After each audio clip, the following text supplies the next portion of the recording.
Well, here we are back at the Exponential Files. I am Larry Lawfer, your co host, as is Jim Lowenstern, and we are absolutely thrilled to have Lisa Parenteau of the Cape Cod here in Massachusetts, a luxury agent, and so much more. Lisa, of all the things that you do, you volunteer, you're part of leadership committees, you're one of the top sellers, if not the top seller on Cape Cod, which is beautiful homes. What's most important to you? It's funny, we never talked about this earlier, but the most important thing for me is that I'm a glamma, not grandma, glamma with an L, to Eloise Ann, who is 2.5 years old and the apple of our eye. So actually, that is probably continues to be my big why, in my life. But so I guess I will say that.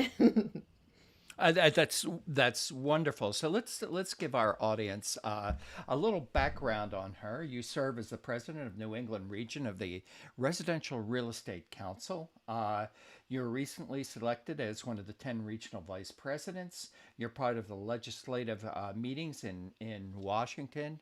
You're part of RPAC, Real Estate Political Action Committee. And for those of you who don't know about RPAC, you should. These are the people that protect home ownership rights and lobby for us in the Congress. Right now, many local communities are coming towards home buyers looking to make up shortfalls in taxes.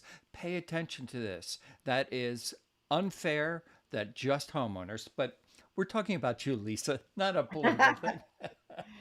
But you're not just here in the real estate industry. You're also very involved in your community. What are some of the things that you volunteer for and you've been part of for many years? Sure. So I'll talk about association volunteering in a minute because I think it's hugely important to my business for a lot of reasons, but locally, I've been on the Cape Cod Chamber board. I've been a member of the Cape Cod Chamber for years, and every meeting when we do a roundup, I remember why it's so important that I'm there, because having a realtor's perspective on our market and what that has meant, I think has made a difference. And, I had a leader recently say to me that there's two questions she always asks herself. Um, you know, is this really a good fit for her as a volunteer, and can she make a difference? And I think those are really important. And I ask myself those two questions all the time when I consider whether or not to accept, an opportunity coming my way. And then we support two local philanthropies, two local groups here on the Cape.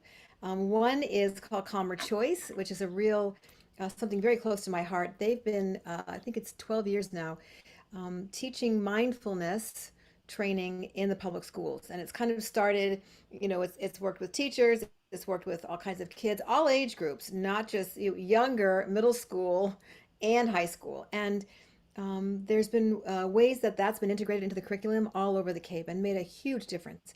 So I'm very proud to be have been part of that in its infancy and also support it financially now.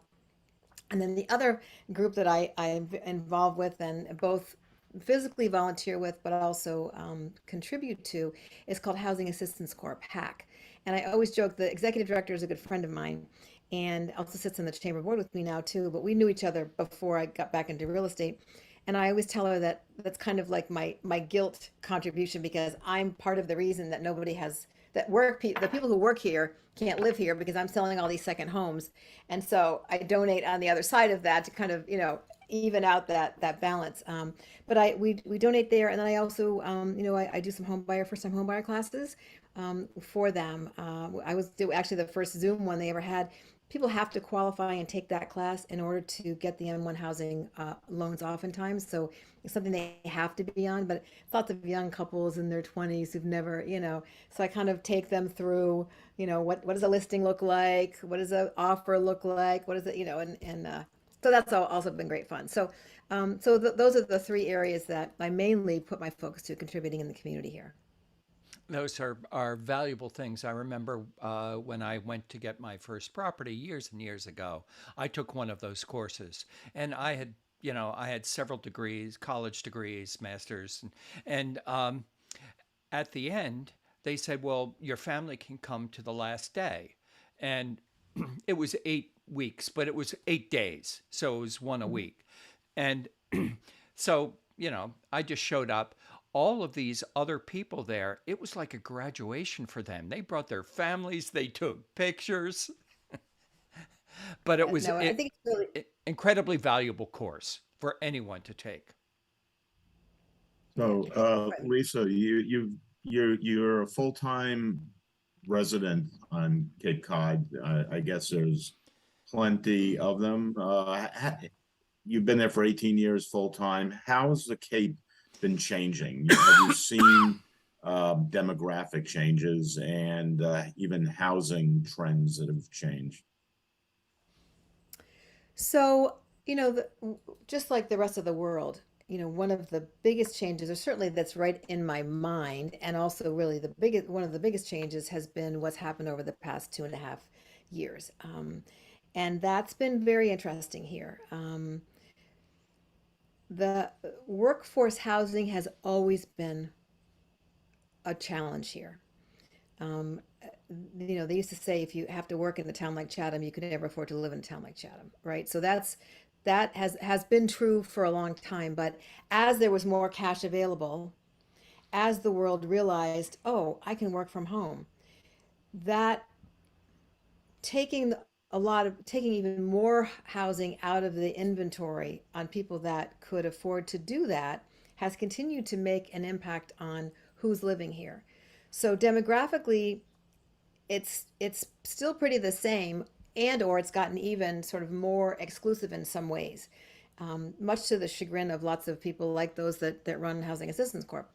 That's a challenge. It always is. It's on everyone's except for the realtors who made a whole lot of money the last 2.5 years.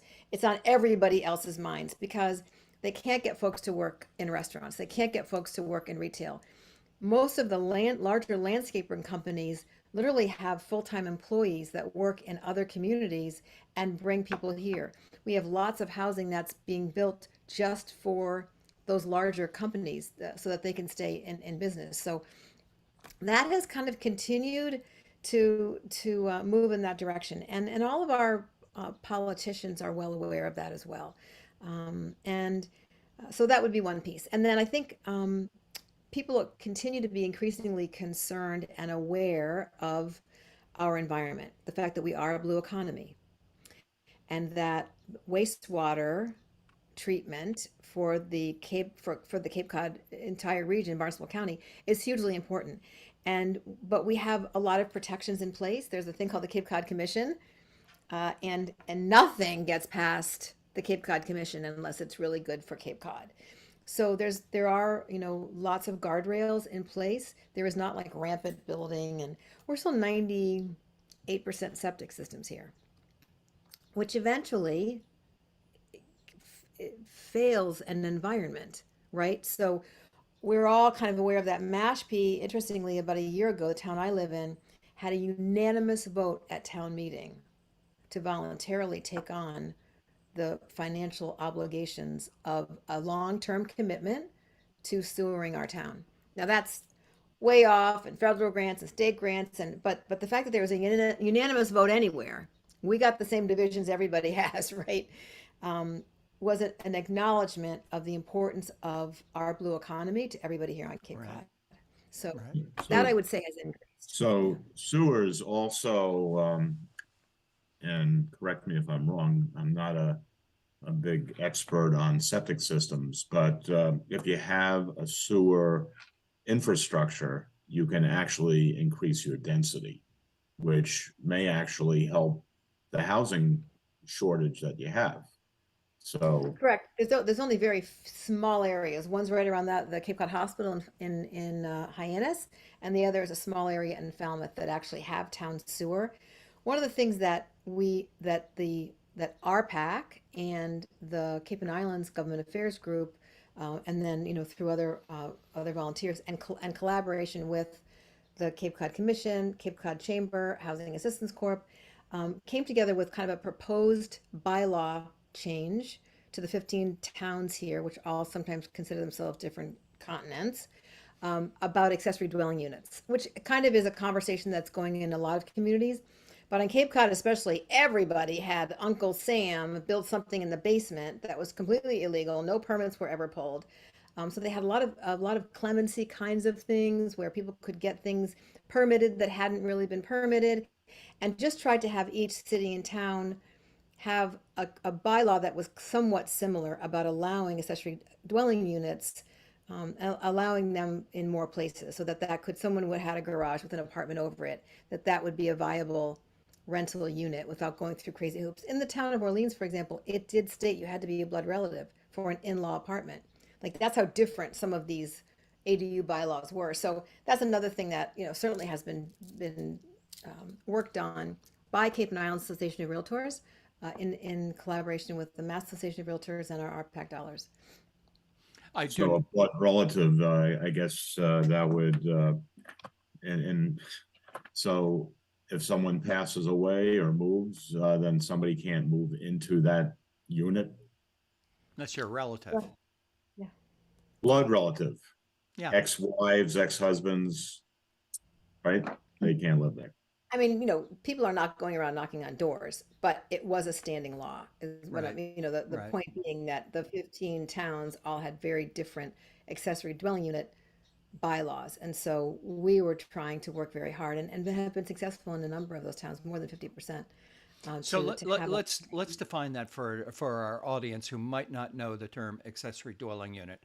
That's an in-law apartment. It's an extra living space that can be separate from the property. It can also be part of the property, but separate from the main dwelling. So that's what that is. And zoning is a key issue to help affordability and more housing for people. And that's a town by town thing. You're talking about like it's the whole Cape, and there is a whole Cape and Islands, but then it's going to go Mashpee and Hyannis and Hyannisport and Chatham and all the other towns that are down there. 15 towns Yeah, and seven villages in the town of Barnstable. So yes, there's quite yeah, quite a few cooks in this too. So yeah. why don't we talk about eXp for a minute or two? Sure.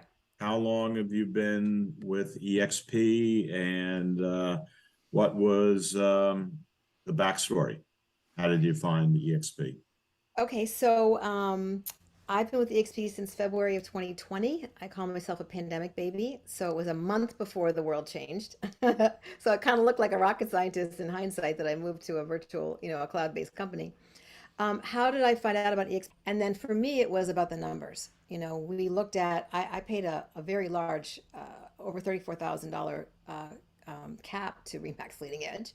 Yeah, to Leading Edge at that point. They weren't even Remax, which is kind of why I went there. Lovely, great, great company, great people. Loved my time there. But I started to look at the numbers, and didn't even include the stock options. Didn't even include what might happen if I was an Icon agent. And I mean, it was plain as the nose on my face. I was leaving a whole lot of money on the table. Even at 95%, if you're selling 20 million in real estate, 5% is a lot of money. And I was leaving a lot of that on the table. I was giving that away, and I didn't use their office. I lived on Cape Cod. My office was State Street. I never once walked into that office. And I was always having to explain to people, no, I don't live in Boston. Yes, my phone number starts with 617, but I'm on the Cape. I live here. So when I looked at it long enough, and it was my husband also who said to me, hey, is this a hobby or is this a business? And there was only one answer to that question as well. And so I made the decision at that time to go with the XP. So I tell people I came for the money, which is true, but that's not why I stayed. That's not why I'm so excited. That's not why I just got off one of my monthly masterminds at 1 o'clock with a kid named Ozzy Ramirez, who I met at shareholders at an Icon event, whose story will change your life, and generously agreed to come onto my mastermind. He has a great presentation called 92 Listings in 90 Days. And it was about how he did that, but about what changed in himself to be able to do that. And it's because of that culture of generosity. It's because of the culture of I do better if Larry does better, even though Larry's not in my downline. I've never been in an environment like that, and then as importantly for me was the success acquisition. I'm a huge Tony Robbins gal. I'm still coached. I still have a Tony Robbins coach. I've gotten to be with Tony in pretty small gatherings. Spent lots of time studying. So when the top of our company has it as such a priority and focus that personal development is what is one of the things that we're all about. I knew I was in the right place. I knew I've stayed in there, and so I've stayed in the right place, and so that's kind of the back and side story. Everyone, once they understand what the actual benefits are, there really isn't another choice.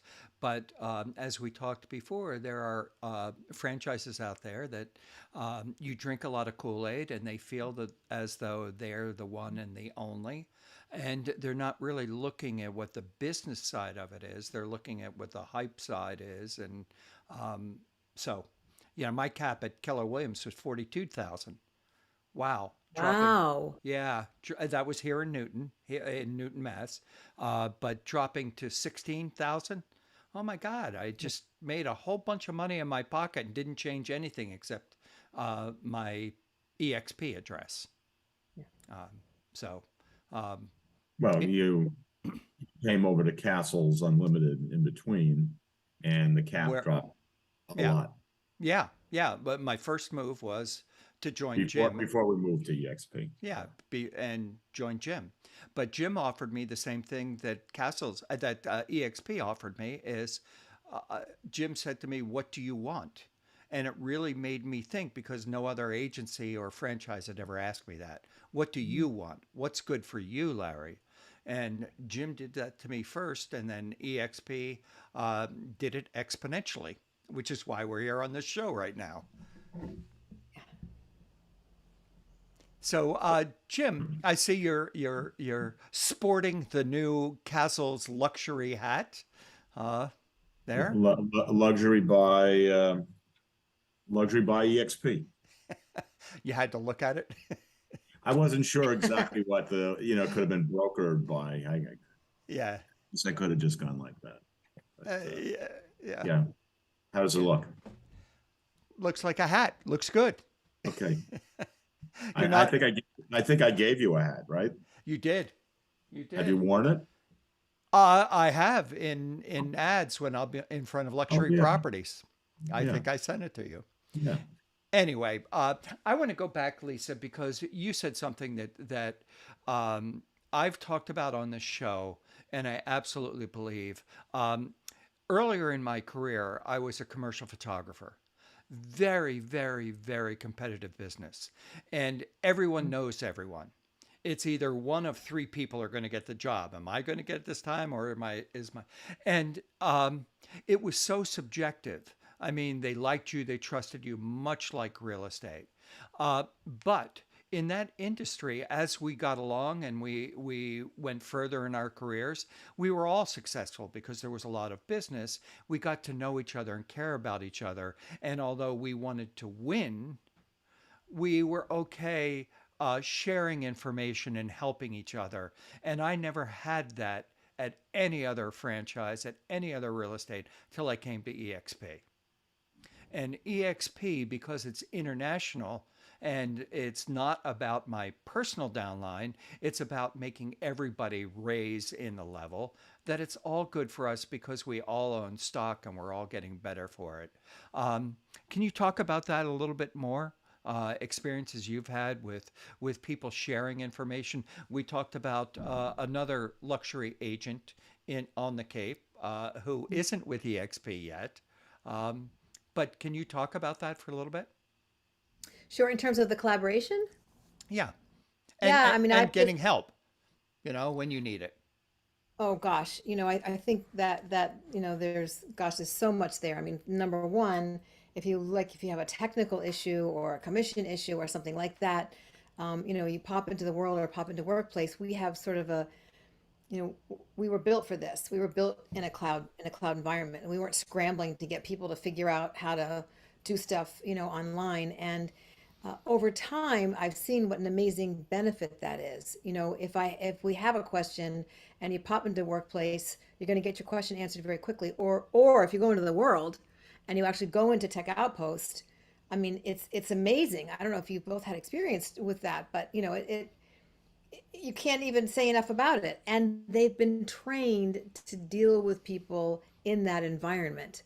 Not like Susie Joe, who was the local assistant in the office, who suddenly had to troubleshoot calling on the phone, and it was not her first skill set. You know, Right, these right. guys that are online, and I do a number of EXP explains, and we used to say, oh, 600, 700 staff in the cloud. It's 1,900 now.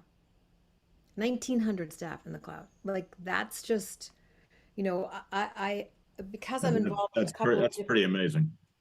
it is amazing. And what I've noticed in these 2 years is because I'm involved in a couple of different areas of the company that they just continue to expand the support services. Yeah. You know, I have the great fortune of being an icon agent, and we have a cultural commitment as part of being an icon agent, which means you commit to giving back. You get your stock back as an icon. We can talk about that in a moment, but a certain portion of that stock that you receive back, you're asked to contribute to the greater community, which is fabulous in and of itself. It used to be kind of loosey goosey. You know, there was, you could do this, and I don't know who was keeping track of it. I'm Yeah, assuming, it was let's talk about the 4,000, because I know like 8,000 you get back for doing 8,000 nothing. is up. Yeah, 8,000 is up front.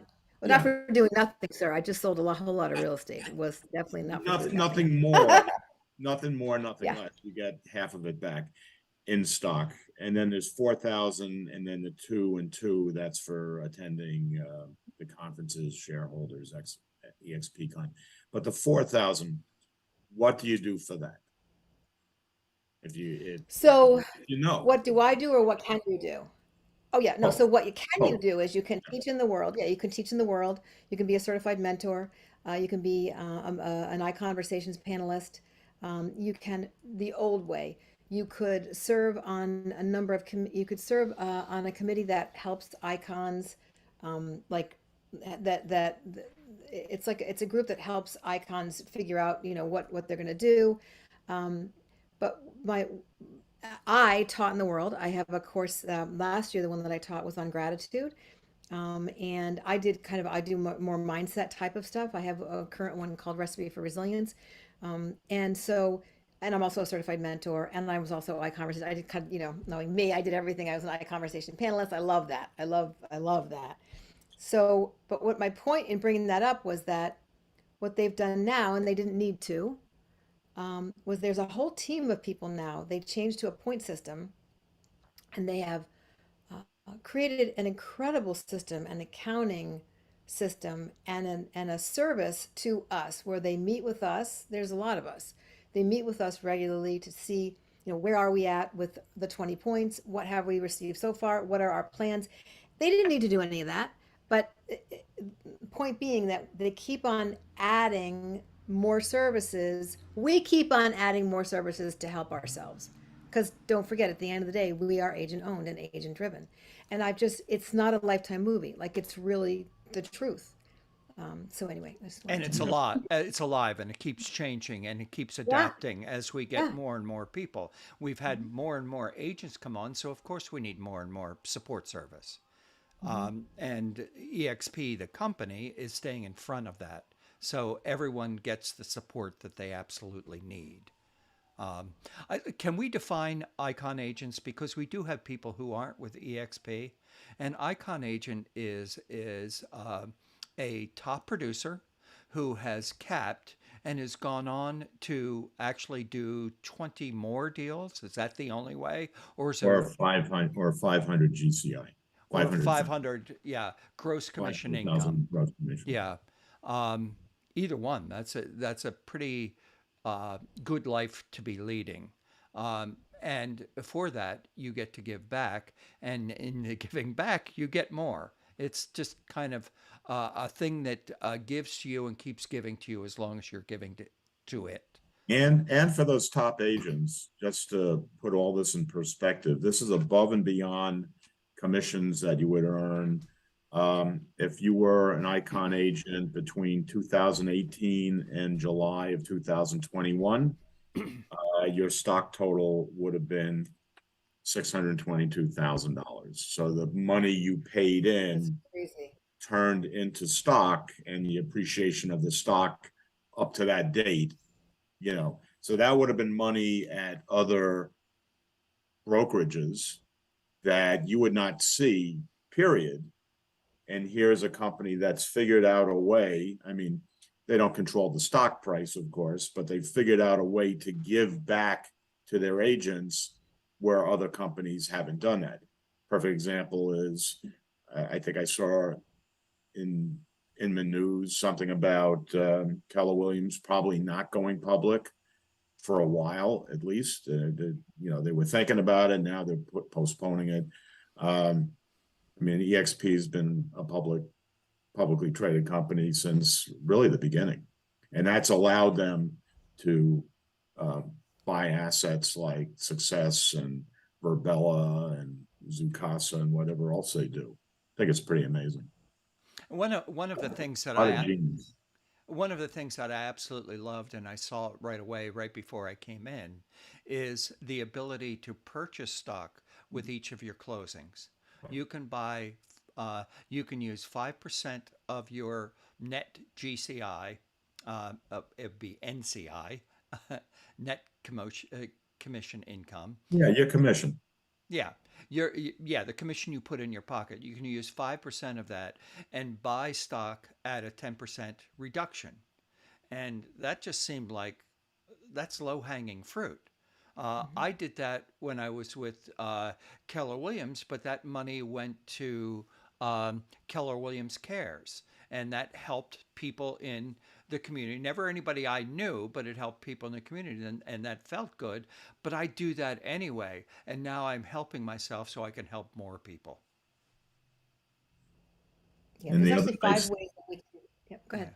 Yeah, I'm sorry, I was just saying, yeah, and as the stock valuation went down, you just got more shares of stock. So I never we've look at it. I never look. It's not important to me now. It'll we've go actually up. had It'll a go down. nice we've actually had a nice bounce this month. Yeah. The whole market went up, but yeah, But that's the way stock is. It goes up and it goes down. That's why I won't look at it. I'm a long-term hold, guy. The same with my properties, and very that's a small. that's a choice. That's a choice you make. Do you also own your own properties and invest in them, Lisa, or are you just helping investors? Yeah, I just helping, pretty much helping investors. Yeah, that hasn't, it has never been something. There are other things that we do financially. That's never been something that I have wanted to do. Although most people smarter than me say that that's what we should be doing.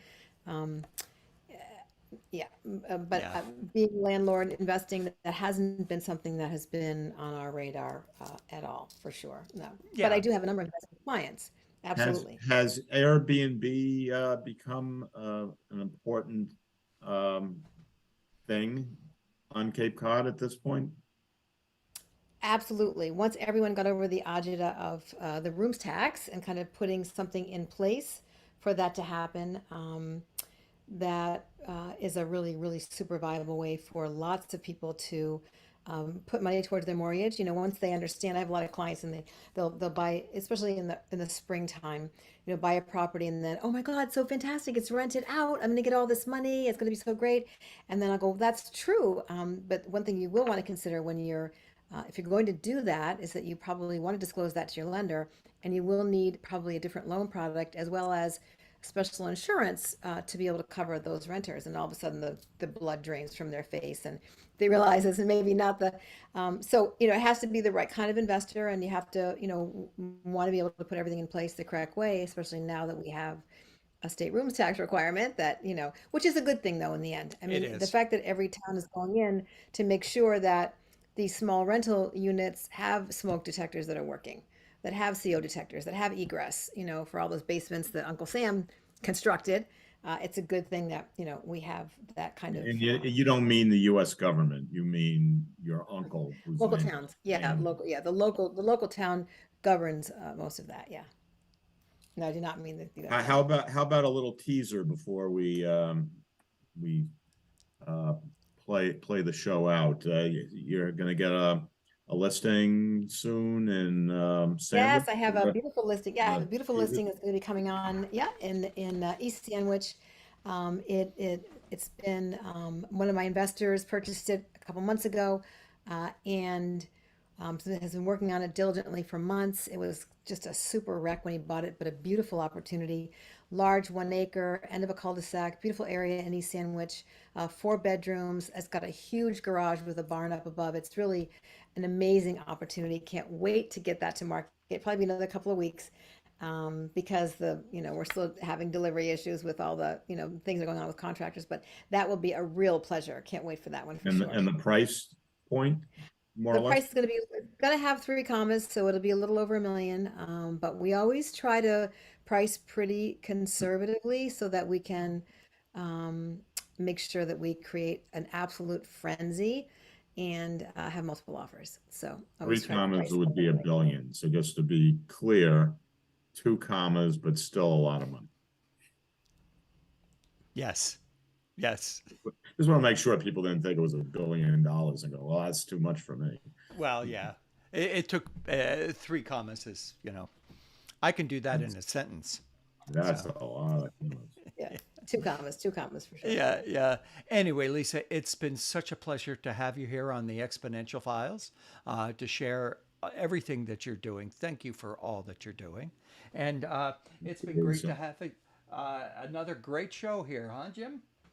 Absolutely. And you can see all of our shows at theexponentialfiles.com and on YouTube at the Exponential Files. Join us next Thank week you so for much for another. having me. Thank you, Lisa. Join us next week for another great show. Who's on next week? Recording stopped.